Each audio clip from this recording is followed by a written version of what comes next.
En este video hablaremos acerca del control de la congestión, particularmente la motivación básica para el control de congestión y los protocolos de transporte y protocolos en general. Haremos un vistazo, un recorrido del primer ejemplo de un protocolo que realmente identificó y atacó este problema, TCP, particularmente la versión de TCP llamada TCP Tahoe. Y hablaremos acerca del primer mecanismo que TCP Tahoe utilizó para intentar lidiar con la congestión, a lo cual le llamamos un inicio lento o slow start. Así que la motivación básica para el control de congestión es que el control de flujo le dice a un punto terminal, digamos, le va a decir a Boston, que está, le va a decir a San Francisco, la cantidad de datos la cual puede aceptar. Así que el control de flujo especifica las limitaciones del extremo. Sin embargo, puede ser también que el nodo en Boston sea capaz de recibir los datos mucho más rápido que la red puede soportar. Así que, por ejemplo, mientras el nodo en Boston puede tener, por ejemplo, un buffer que puede recibir hasta 100 paquetes por tiempo de ida y vuelta o por RTT, puede ser que el enlace del cuello de botella en el camino a San Francisco a Boston puede solamente soportar 5 paquetes por tiempo de ida y vuelta. Y bueno, la idea es que si San Francisco se comunica con Boston, este nodo en San Francisco se comunica con un nodo en Boston a la tasa a la cual el control de flujo le permitirá. Este va a hacer mandar paquetes mucho más rápido de lo que puede soportar la red, y la mayoría de estos paquetes van a ser tirados y se va a gastar mucho tiempo durante las retransmisiones tratando de recuperarse de estos errores difíciles. Tú no quieres saturar la red porque todo trabaja menos eficiente si más paquetes arriban requiriendo menos control. Simplemente tú no quieres saturar la red porque todo trabaja menos eficiente, y bueno, generalmente entre menos control o menos encabezado de control se trabaja mucho mejor. Así que bueno, la idea básica del control de congestión es que un punto terminal debe de controlar su tasa de datos, su tasa de transmisión de datos, para que no abrume a la red. Esto generalmente incrementa el performance de la red. Bien, si nosotros nos vamos un paso atrás en términos de control de la congestión, lo que realmente llevó a esta importante área de estudio y de la ingeniería del Internet, todo viene desde TCP. La historia básica de TCP es en 1974 se estableció el handshake de tres maneras, o tres pasos, perdón. Ya sabemos, SYN, SYNACK, ACK. En 1978 TCP e IP fueron partidos, es decir, antes era TCP/IP, después se partió en TCP y IP, y se usaba para el Internet en el punto que el ARPANET solo soportaba TCP, pero entonces se dio cuenta que tenía que partirlos porque necesitaba cosas como el UDP. Entonces el 1 de enero de 1983, eso fue la fecha para conmutar o pasar a la entrada, la red completa de ARPANET cambió a TCP/IP o IP versión 4. 3 años después de eso, el Internet empezó a sufrir congestión, un colapso por congestión. Los enlaces estaban saturados. Ellos estaban enviando, nosotros sabemos, operando una tasa de la línea. Sin embargo, las cosas no trabajaban, ningún trabajo útil estaba siendo hecho. Al contrario, todos los paquetes estaban siendo transmitidos, eran retransmisiones innecesarias o acusos de recibo. Así que tú veas la utilización de los enlaces al tope o al máximo, mientras que simultáneamente ninguna aplicación, no tenemos ninguna throughput a nivel de aplicación. Entonces Van Jacobson, en su paper o artículo seminal fijado en TCP, él se dio cuenta de lo que estaba sucediendo y publicó su paper que describía TCP Tahoe. Estos nombres Tahoe, Rhino, vienen de las versiones del hardware del Unix de Berkeley que estas implementaciones TCP sucedían.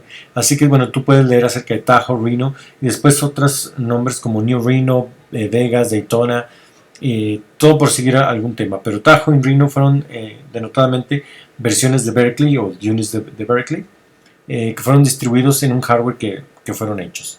Así que bueno, tú sabes, un par de años después, el primer TCP Tahoe, tenía una recuperación rápida, una retransmisión rápida, suponiendo que en una futura de TCP, una futura versión de TCP, nosotros hablaremos acerca de esto, hablaremos de TCP Reno, los cuales son muy comunes hoy en día.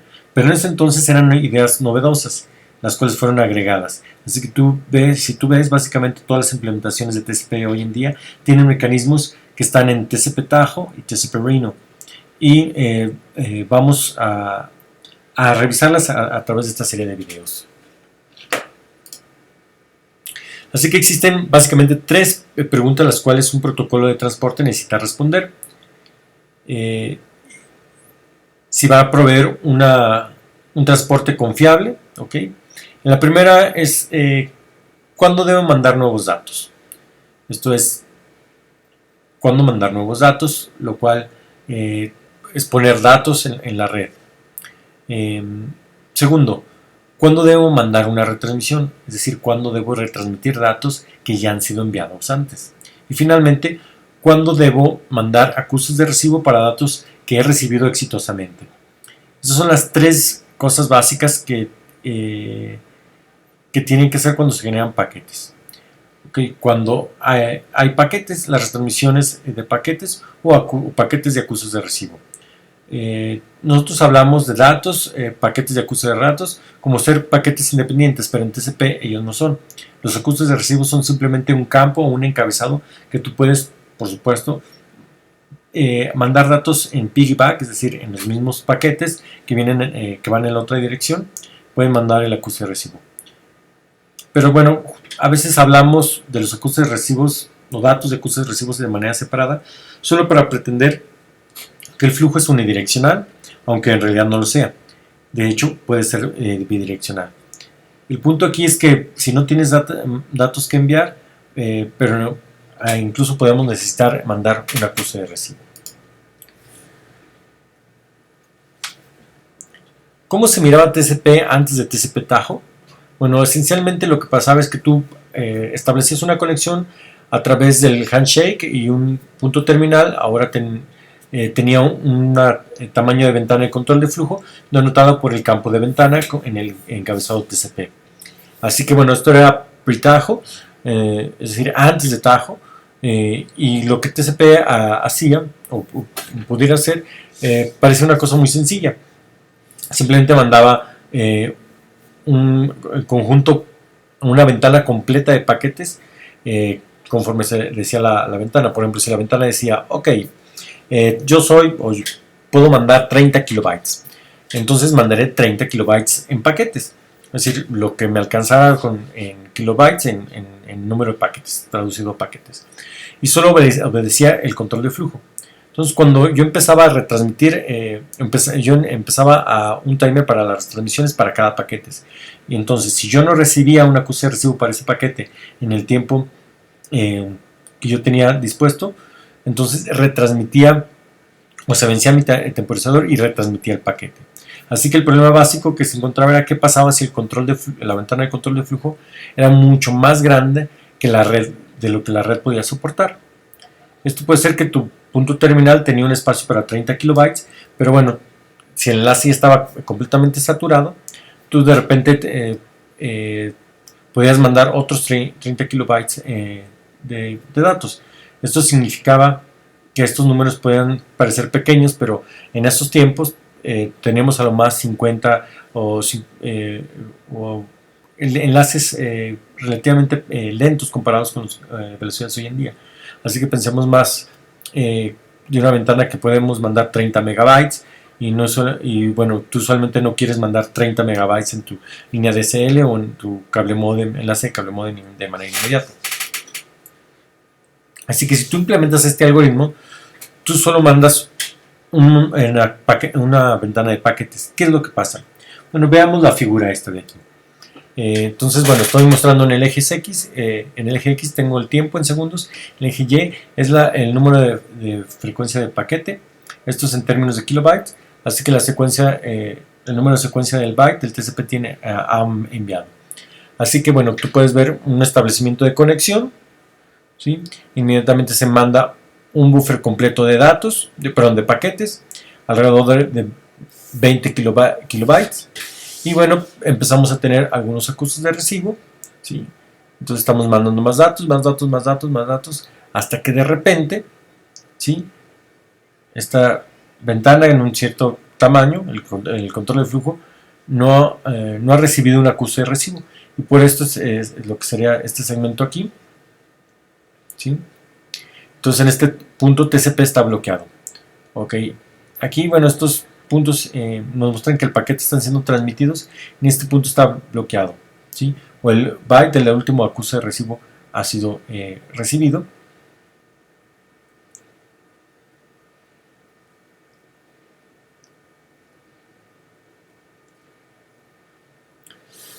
Entonces se ha mandado el último acuse de recibo más el tamaño de ventana, y no puedo mandar más, por la razón es que el paquete probablemente esté perdido.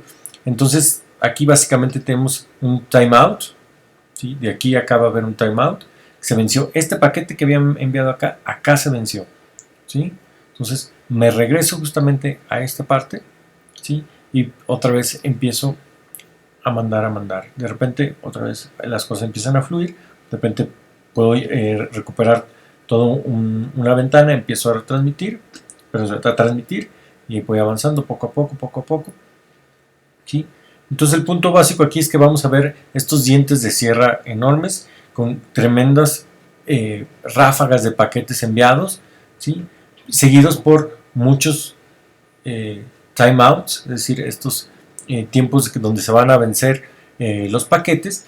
Entonces esto no es, si te fijan aquí tengo varias retransmisiones, ¿verdad? Puedo tener incluso, por ejemplo, este paquete se ha mandado 1, 2, 3 veces.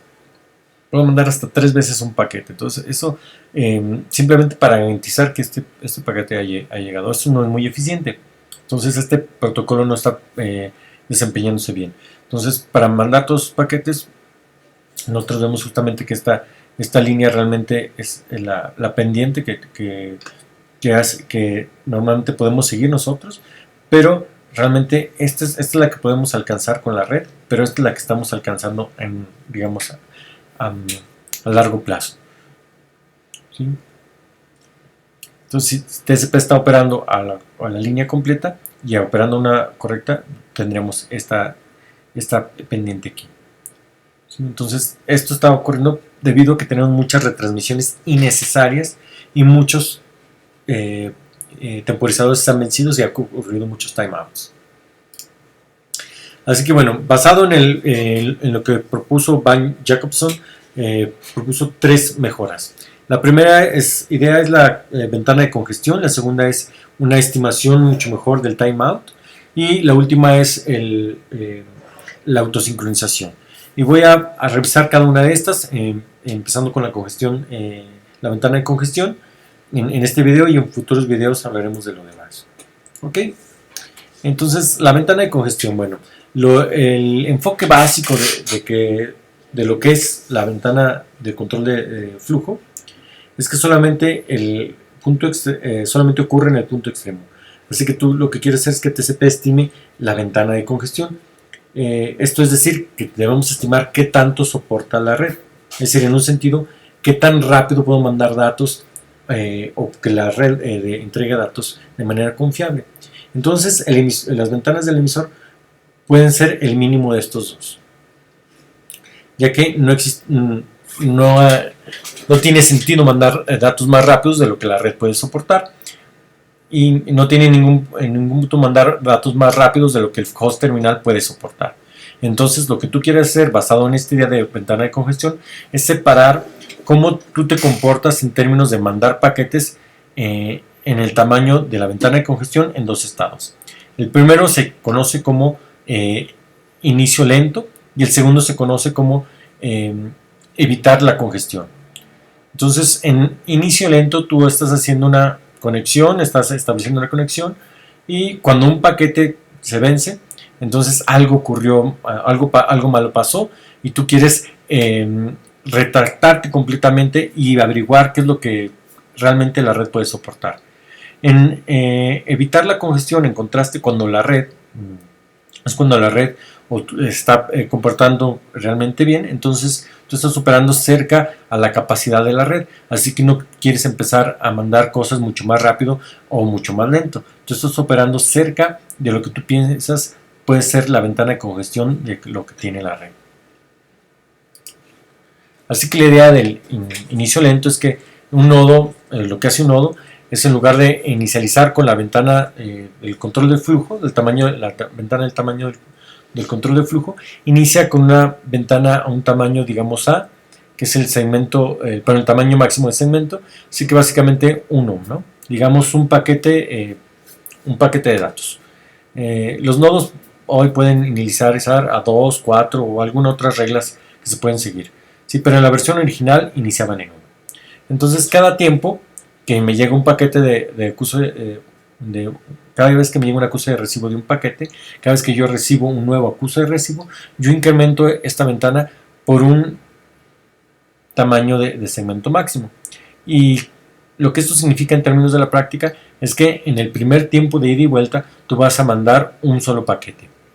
Entonces te mandarán el acuse de recibo, y ahora tu tamaño de segmento, ahora tu tamaño de ventana va a ser 2 y mandarás 2 paquetes. Si los de los dos te llega el acuse de recibo, entonces tú lo incrementarás a 4 paquetes. Si te llega el acuse de recibo, entonces mandarás 8. Entonces, como vemos, hay un crecimiento exponencial. Y esto es justamente lo que estamos viendo justamente aquí. En esto estamos incrementando poco a poco. Primero mando 1, luego mando 2, luego 4, luego 8, luego 16, 32, 64, etcétera, etcétera, etcétera. Y me voy así avanzando, ¿verdad? Entonces, esto escala de manera logarítmica, ¿sí? Es un número de pasos es comparativamente lento, ¿sí? Una cosa interesante es que, bueno, para comparar de manera histórica la idea moderna, tú puedes ver que en esta figura, esta es una figura del paper de Van Jacobson, es el número de secuencia de paquete, ¿sí? Tú sabes que está incrementando, ¿sí? Como un crecimiento exponencial, y cuando tú utilizas un inicio lento, tú terminas en un estado de evitar congestión, el cual hablaremos en un momento más. Y bueno, estarás esperando tú descubrir que tenemos esta línea muy interesante que es básicamente paralela a la que nosotros pudiéramos estar deseando o que puede tener la red. Eventualmente el comportamiento del protocolo estará muy, muy cercano a esta línea y operar a la capacidad. Bueno, no tendremos esta parte de saturación donde tendremos estos dientes de sierra todos feos, como algo que se ve ahí. Así que, bueno, en el estado de inicio lento, tú estás incrementando la ventana de congestión por un tamaño de segmento máximo por cada acuse de recibo. Esto nos lleva a un incremento exponencial en el tamaño de la ventana. En el segundo estado, que va a ser llamado el evitar congestión, y en este modelo tú estás en el estado de evitar congestión, tú incrementas la ventana de congestión por el tamaño del segmento máximo al cuadrado dividido entre la ventana de congestión para cada acuse de recibo. En este comportamiento resulta que en lugar de incrementar la ventana por un tamaño de segmento máximo por cada acuse de recibo, terminas incrementando, ¿sí? el tamaño de segmento máximo en cada tiempo de ida y vuelta. Así que tenemos un incremento aditivo cuando está creciendo el tamaño de la ventana de manera exponencial. Este crecimiento o este tamaño de ventana ocurre de manera lineal. Así que bueno, tenemos estos dos estados. Tenemos el inicio lento y el evitar congestión. ¿Cómo transitamos entre ellos? Bien, realmente existen dos objetivos. Uno es en inicio lento, es rápidamente encontrar cuál es la capacidad de congestión de red. Esto es qué tan rápido puedo mandar las cosas antes que la red entre en un estado de congestión y empiece a almacenar paquetes y a tirar paquetes. Entonces, una vez que yo estoy cerca de esta capacidad, uno es el evitar la congestión. Lo hago de manera muy cuidadosa, o pruebo la red de manera muy cuidadosa. Así que bueno, por debajo de los puntos de congestión solo empezamos de manera lenta, incrementando hasta que pueda haber tirar algún paquete, o nos incrementamos lentamente la ventana hasta que alcanzamos ese punto. Pero básicamente podemos estar cerca de lo que es el valor y estar cerca de la capacidad de la red. Entonces tenemos tres señales para lograr esto. La primera es, si nosotros enviamos, vemos que nos llegan acústicos de recibos de manera incremental, esto significa que los datos están siendo transferidos de buena manera, podemos nosotros acelerar las cosas un poco. El segundo es que si tenemos acústicos de recibos duplicados, recuerdan que TCP utiliza acústicos de recibos acumulativos, así que si estamos viendo muchos acústicos de recibos con el mismo pieza de datos, significa que TCP está recibiendo segmentos, pero uno de ellos se perdió. Esto significa que se ha perdido o está retrasado. Y la señal final es un timeout. Si nosotros mandamos un bloque de paquetes o una ventana de paquetes y no hemos escuchado nada de ellos, entonces existe un timeout. Esto significa que algo muy malo ha pasado. Entonces existe una manera de que la congestión, o quizás la red de repente se puso congestionada porque tenemos un tráfico dinámico. Así que bueno, este es TCP Tahoe, la máquina de estados de TCP Tahoe, y voy a hablar un poquito de ella. Así que cuando tú abres una conexión en TCP Tahoe, ¿sí? Tú empiezas en el estado o en el estado slow start o inicio lento, ¿sí? Con un máximo de una ventana de tamaño de segmento máximo, y la llamamos en la realidad ventana, ¿verdad? Y nunca va a crecer más grande que tu ventana de control de flujo. El mínimo de la ventana de control de flujo y la ventana de control de congestión. Así que controlando la congestión, controlando el tamaño de la ventana de control de congestión. Entonces, cada vez que nosotros estamos en el estado de inicio lento y recibimos un acuse de recibo, ¿sí? Es decir, aquí tenemos un acuse de recibo, ¿sí? Yo recibo este acuse de recibo. Entonces, incrementamos la ventana de congestión, es decir, CWND, por un tamaño de segmento máximo, ¿sí? Le vamos sumando un tamaño de segmento máximo, ¿sí? Y bueno, esto va a ser un incremento exponencial, ¿verdad? Entonces tenemos un parámetro SS threshold, ¿sí? ¿Sí? O un umbral de slow start, por eso SS, ¿sí? Donde nosotros, una vez que lo pasamos o nuestra ventana sobrepasa este umbral, nos vamos a pasar de este estado ahora en el estado de evitar la congestión, ¿sí? Y aquí, cada vez que me llegue un acuse de recibo, voy a incrementar de manera que es ms cuadrada, este 2 tendría que ir acá arriba, sobre CWND. Esto nos da un incremento lineal, mientras acá es exponencial, este sería un incremento lineal. Entonces vemos que el tamaño de la ventana, ver sobre el tiempo efectivamente, digamos,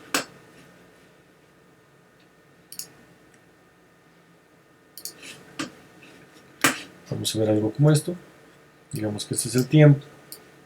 Entonces voy a incrementar así, lento, voy incrementando, y vamos a suponer que aquí llego al umbral, entonces a partir de aquí ya me voy a mover en línea recta, ¿sí? Ok, pero ¿qué pasa si yo de repente tengo un triple acuse de recibo duplicado? ¿Sí? Un triple acuse de recibo duplicado implica que un paquete se perdió. Si yo estoy viendo esto, entonces voy a establecer otra vez mi ventana a 1, ¿sí? Y voy a poner después mi umbral, ¿sí? A la mitad de estos dos. Voy a suponer que sea por aquí. Entonces ahora voy a llegar mucho más rápido. Vamos a poner esto así. Vamos a suponer que esto corrió un poquito más, ¿sí? De repente otra vez baja 1, ¿sí? Pero ahora mi umbral va a estar un poquito más arriba. Vamos a suponer que por aquí. Y voy a repetir esto así, así. Ver que se pierde otra vez. Y así voy a estar. La idea de esta parte de aquí es justamente que yo me recupere rápidamente, ¿sí? Es decir, TCP Tajo va a recuperarse rápidamente, ¿sí? Y con esto utilizo una tasa de retransmisión mucho más rápida, ¿sí? Por lo cual puede alcanzar más rápidamente justamente digamos, lo que podemos decir, la característica típica de la capacidad de la red, ¿sí? Ok, esta es la máquina de estados básica de TCP. Entonces aquí veremos un ejemplo simple, ¿sí? Entonces voy a iniciar mandando que el emisor, con el emisor, déjame decir que el emisor tiene un SC threshold igual a 4, ¿sí?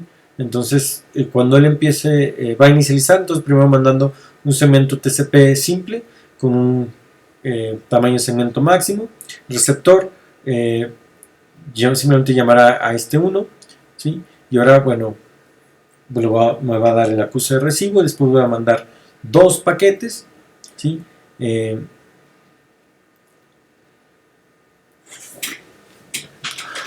este punto nuestra ventana de congestión ahora aquí vale 1, aquí va a valer ahora 2, ¿sí? Entonces el receptor lo recibe, entonces va a mandarnos justamente los acuses de recibo de 2 y 3, entonces yo voy a poder mandar mi ventana de 4, va a cambiar mi ventana a 4 y voy a poder mandar 4, 5, 6 y 7. Y voy a suponer, bueno, otra vez que llega mi ventana de 4, me mandan acuses de recibo de los 4 que yo envié y vamos a suponer que yo mando ahora el 8, 9, 10, 11 y 12. Y voy a suponer que se pierde el 9, entonces me van a llegar todos estos de aquí, estos van a decir que tengo el acuse de recibo 9, de 9 y de 9, aunque hayan llegado todos los demás, pero lo que quiere decir es que se quedó esperando el 9. ¿Sí? Entonces voy a mandar otra vez el 9, ¿sí? Me manda el acuse de recibo del 9, ahora voy a poder mandar, si dije no era ya 13, 14 y demás, ¿sí? ¿Por qué? Porque aquí el que me estuvo deteniendo fue el 9, ¿verdad? Entonces aquí yo puedo ver justamente que algo está sucediendo mal.